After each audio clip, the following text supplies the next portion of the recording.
Cam, is the communication aspect between you two, where for the last couple months you've been starting, he's been coming in and spotting you minutes. How valuable is that connection between you two to know what you're seeing from the other team throughout the the preparation and then obviously once the game starts? Yeah, I think it's really big. That's something that Coach Payne's emphasized a lot throughout the season. Something that I think all of us have tried to improve on, which is just naturally we're kind of more of a quiet group by nature, but we can't allow that to affect us and lead to miscommunications or even a lack of communication. That's something that we've really emphasized throughout the whole year, just always talking, always communicating, making sure we're on the same page. I know early in your career you were willing to take 3-pointers. Is that by design through the offense that's just not something they want you doing now, or is it just you realize there's better options maybe offensively at times? Yeah, I mean, I would say probably a mix of both for sure. I think it helps that we just have so many good shooters out on the floor at all times. And I think I've talked about whatever my role is, doing it with joy and doing it to the best of my ability. So that's just kind of been my focus. Now, this is the last one for you, and I know you don't want to think too far ahead, but is there kind of an extra incentive to finish this thing the right way? I mean, yeah, but at the same time, I think every year, you kind of have the same goal.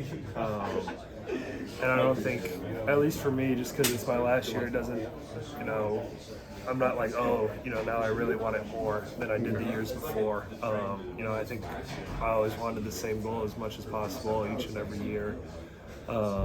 So, yeah, I'd say a little bit, definitely. I think it makes you more aware of the fact that, every game could be your last game, but at the same time, I don't think it necessarily adds any extra motivation. So I don't really think any extra motivation needs to be had.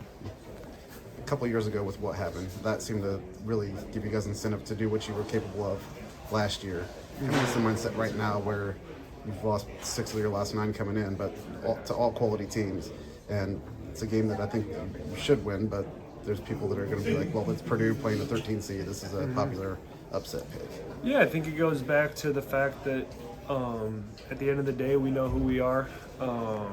We have confidence in ourselves and in what we're capable of, and what we've done throughout the whole season to get kind of our resume where it's at. And I think it goes back to just trusting that and continuing to improve on things that we need to improve on, but stick to the things that we do well and use them to the best of our capabilities.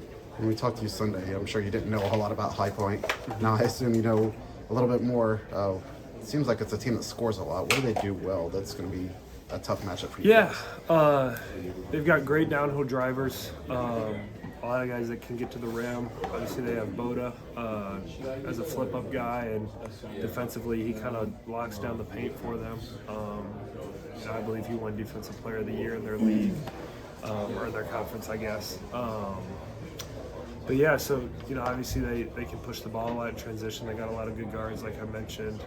So I think it goes back to what we've kind of talked about whole year, or the whole year with our identity, is just trying to get the ball in the paint as much as possible on offense and trying to keep it out of the paint on defense.